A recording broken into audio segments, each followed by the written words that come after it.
இது ஃபர்ஸ்ட் மலேசியாவின் செய்திகள் உங்களுக்காக.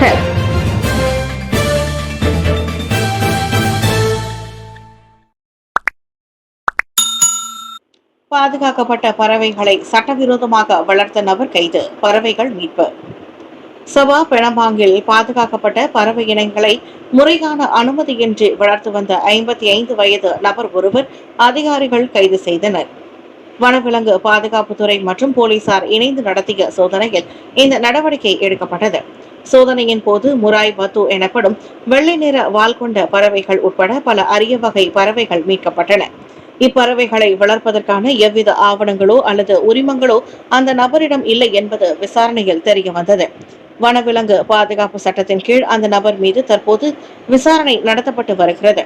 குற்றம் நிரூபிக்கப்பட்டால் அவருக்கு அதிகபட்சமாக 30,000 முதல் 1,00,000 ரிங்கிட் வரை அபராதமும் 5 ஆண்டுகள் சிறை தண்டனையும் விதிக்கப்பட வாய்ப்புள்ளது. மீட்கப்பட்ட பறவைகள் வனவிலங்கு மறுவாழ்வு மையத்திற்கு மாற்றப்பட்டுள்ளன. சபாவில் அதிரடி வேட்டை, 5.3 மில்லியன் ரிங்கிட் மதிப்பிலான வனவிலங்கு பாகங்கள் பறிமுதல். சபாவில் சுமார் 5.3 மில்லியன் ரிங்கிட் மதிப்பிலான வனவிலங்கு பாகங்களை போலீசார் பறிமுதல் செய்துள்ளனர். நேற்று காலை கோத்த கினபாலு ஜாலான்காயாவில் உள்ள ஒரு பழங்கால பொருட்கள் விற்கும் கடையில் நடத்தப்பட்ட சோதனையில் 53 வயது கடை உரிமையாளர் கைது செய்யப்பட்டார். பறிமுதல் செய்யப்பட்டவற்றில் புலி மற்றும் கரடியின் பற்கள், காட்டுப்பன்றியின் தந்தங்களும் அடங்கும். தவிர மிகவும் அரிதான 13 பெசோவார் ஸ்டோன்கள், சுமார் 2.3 கிலோ எடையுள்ள குருவி கூடுகளும் கைப்பற்றப்பட்டன. இந்த உடல் பாகங்கள் தாவா பகுதியில் உள்ள ஒரு கிராம மக்களிடம் இருந்து குறைந்த விலைக்கு வாங்கப்பட்டு கோத்தகினபாலுவில் சட்டவிரோதமாக விற்பனை செய்ய திட்டமிடப்பட்டது தொடக்க கட்ட விசாரணையில் தெரிய வந்துள்ளது. முறையான உரிமம் இன்றி இந்த பொருட்களை வைத்திருந்ததற்காக கடை உரிமையாளர் மீது சபா வனவிலங்கு பாதுகாப்பு சட்டத்தின் கீழ் நடவடிக்கை எடுக்கப்பட்டு வருகிறது. டயப்பரில் தங்கம் கடத்திய இந்திய பிரஜை கைது. ஜகார்த்தாவில் உள்ள சியோகர்னா ஹட்டா அனைத்துலக விமான நிலையம் வழியாக 267.5 கிராம் தங்கத்தை ஒருமுறை பயன்படுத்தும் டயப்பரில் கடத்தப்பட்டதாக கூறப்படும் இந்திய பிரஜை ஒருவரை கைது செய்யப்பட்டார். கடத்துவதற்கு கூலியாக 5 மில்லியன் ரூபியா, அதாவது சுமார் 1120 ரிங்கெட் பேசப்பட்டதை ஒப்புக்கொண்ட அந்த நபர், அந்த பணம் தம்மிடம் இன்னும் செலுத்தப்படவில்லை என்று விமான நிலைய சுங்கத்துறை தலைவரிடம் தெரிவித்திருக்கிறார். மேலும் அந்த ஆடவருக்கு இந்தோனேசியாவில் 7 நாட்கள் விடுமுறையை கழிப்பதற்கான பயணச்சீட்டும் ஜகார்த்தாவில் தங்குவதற்கான இடமும் வழங்கப்பட்டிருந்தது.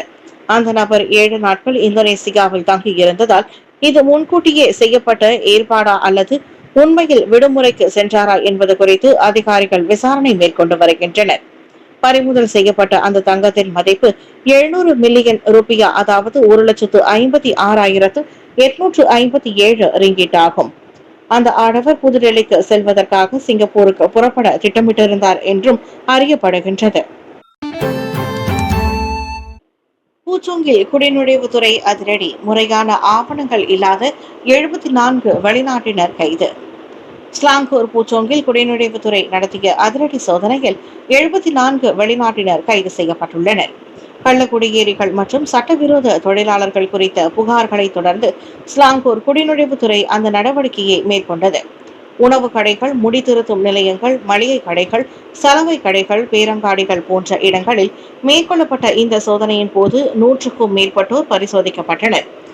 அவர்களில் முறையான பயண ஆவணங்கள் இல்லாதது, விசா காலம் முடிந்தும் தங்கி இருந்தது போன்ற குற்றங்களுக்காக மியான்மர், வங்காளதேசம் மற்றும் இந்தோனேசியாவை சேர்ந்த 74 பேர் கைதாகினர். சட்டவிரோத தொழிலாளர்களை பணியமர்த்தும் அல்லது அவர்களுக்கு அடைக்கலம் கொடுக்கும் உள்ளூர் முதலாளிகளுக்கு எதிராக கடுமையான நடவடிக்கை எடுக்கப்படும் என அதிகாரிகள் எச்சரித்துள்ளனர். சம்பந்தப்பட்ட சில வணிக நிறுவன உரிமையாளர்கள் மீது தற்போது விசாரணை தொடங்கப்பட்டுள்ளது. கைதானவர்கள் அனைவரும் மேல் விசாரணைக்காக செமஞ்சே குடிநுழைவு தடுப்பு முகாமுக்கு கொண்டு செல்லப்பட்டனர். கிரீஸ் கடல் பகுதியில் கப்பல் விபத்து, 5 மலேசியர்கள் மீட்பு. கிரீஸ் நாட்டின் காஸ்டலோசியா கடல் பகுதியில் நிகழ்ந்த கப்பல் விபத்தில் சிக்கிய 5 மலேசியர்கள் பத்திரமாக மீட்கப்பட்டனர். கடந்த செவ்வாய்க்கிழமை நிகழ்ந்த இந்த சம்பவத்தில் பாதிக்கப்பட்ட மலேசியர்கள் கிரீஸ் நாட்டு கடலோர போலீஸ்காரர்களால் மீட்கப்பட்டதை வெளியுறவு அமைச்சான விஸ்மா புத்ரா உறுதிப்படுத்தியது. அவர்கள் பயணித்த கப்பல் விபத்துக்குள்ளான நிலையில் மீட்புத் துறையினர் துரிதமாக செயல்பட்டு அவர்களை காப்பாற்றியுள்ளனர்.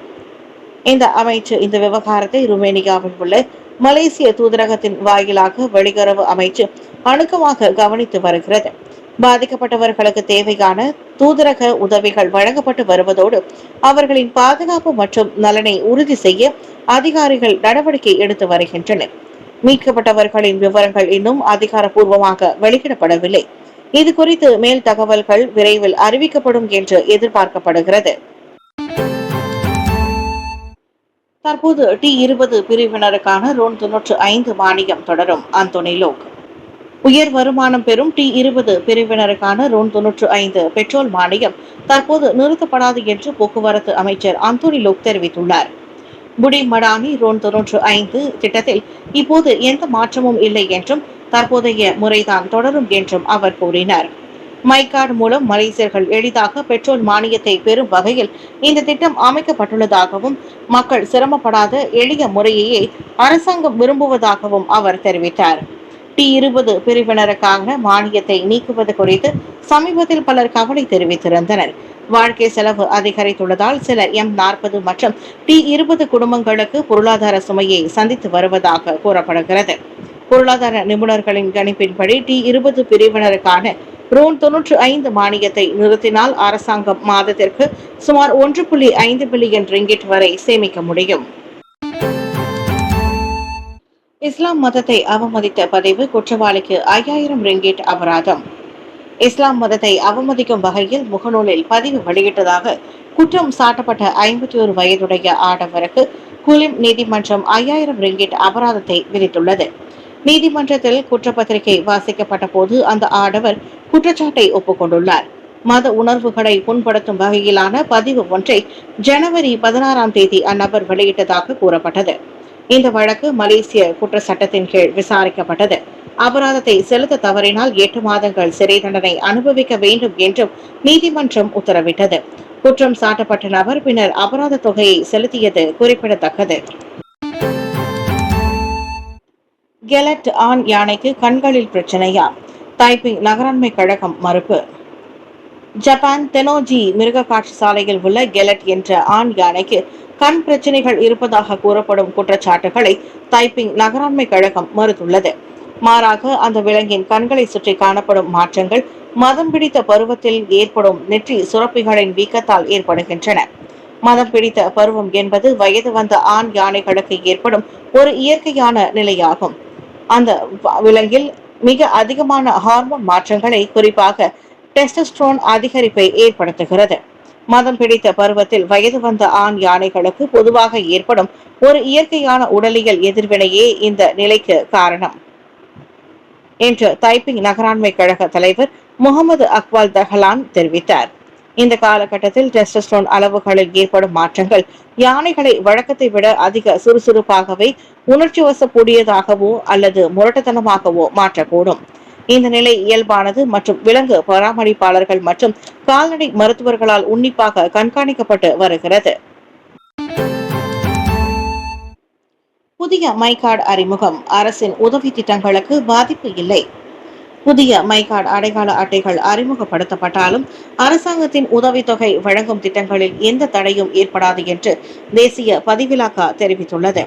சாரா உதவி திட்டம் மற்றும் புடி மடானி எரிபொருள் மானிய திட்டம் உள்ளிட்ட அனைத்து உதவிகளும் வழக்கம் போல் தொடர்ந்து வழங்கப்படும் என JPN கூறியது. புதிய மைகார்டு அட்டைகளுக்கு மாற்றப்படும் தகவல்கள் அனைத்தும் புதிய மத்திய தரவுதள முறையின் மூலம் இயல்பாகவே மாற்றப்படும் என்பதால் தகுதியானவர்கள் உதவிகளை பெறுவதில் சிக்கல் இருக்காது என தெரிவிக்கப்பட்டுள்ளது. மேலும் ஜூன் முதல் தேதி அறிமுகமாகும் புதிய மைகார்டு அட்டைகளுக்கு தற்போதைய அட்டைகளை உடனடியாக மாற்ற வேண்டிய அவசியம் இல்லை என்றும் JPN மீண்டும் தெளிவுபடுத்தியது. புதிய மைகார்டில் பாதுகாப்பு அம்சங்கள் மேம்படுத்தப்பட்டுள்ளதால் அடையாள மோசடிகளை குறைக்க உதவும் என எதிர்பார்க்கப்படுகிறது. இதனால் மக்கள் பதற்றமடைய வேண்டாம் என்றும் நாடு முழுவதும் படிப்படியாகவே இந்த மாற்றம் நடைமுறைப்படுத்தப்படும் என்றும் JPN கூறிற்று. பெய்ஜிங்கில் ட்ரம்ப் ஷி ஜின்பிங் சந்திப்பு உலகமே உற்று நோக்கும் உயர்மட்ட பேச்சுவார்த்தை.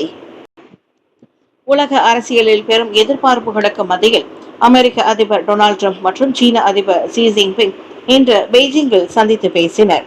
சீனாவின் கிரேட் ஹால் ஆஃப் பீப்பிள் வளாகத்தில் டிரம்புக்கு உற்சாக வரவேற்பு அளிக்கப்பட்டது. நீண்ட இடைவெளிக்கு பிறகு அமெரிக்க அதிபர் ஒருவர் சீனாவுக்கு பயணம் மேற்கொள்வது இதுவே முதல் முறை. இந்த பேச்சுவார்த்தையில் ஈரான் விவகாரம் முக்கிய இடத்தை பிடித்துள்ளது. மத்திய கிழக்கில் நிலவும் பதற்றத்தை தணிக்க சீனாவின் ஒத்துழைப்பை அமெரிக்கா கோருமா என்பதே இப்போதைய கேள்வி. அதே சமயம் அமெரிக்க வெளியுறவுத்துறை செயலாளர் மார்கோ ரூபியோவும் அந்த உயர்மட்ட குழுவில் இடம்பெற்றுள்ளார். பொருளாதார ரீதியாக கடந்த ஆண்டு 100 விழுக்காட்டுக்கும் மேலாக உயர்ந்த வர்த்தக வரிகளை குறைப்பது குறித்து இரு தலைவர்களும் விவாதிக்க உள்ளனர். எலான் மஸ்க் மற்றும் ஜென்சன் ஹுவாங் போன்ற தொழில்நுட்ப ஜாம்பவான்களும் டிரம்புடன் இணைந்துள்ளது வர்த்தக முக்கியத்துவத்தை உணர்த்துகிறது. தாய்வான் விவகாரம் மற்றும் AI தொழில்நுட்ப போட்டி என பல சிக்கலான விவகாரங்கள் மேசையில் இருக்கும் நிலையில் இந்த சந்திப்பு உலக பொருளாதாரத்தில் ஒரு நிறைத்தன்மையை ஏற்படுத்துமா என்பதை பொறுத்திருந்துதான் பார்க்க வேண்டும்.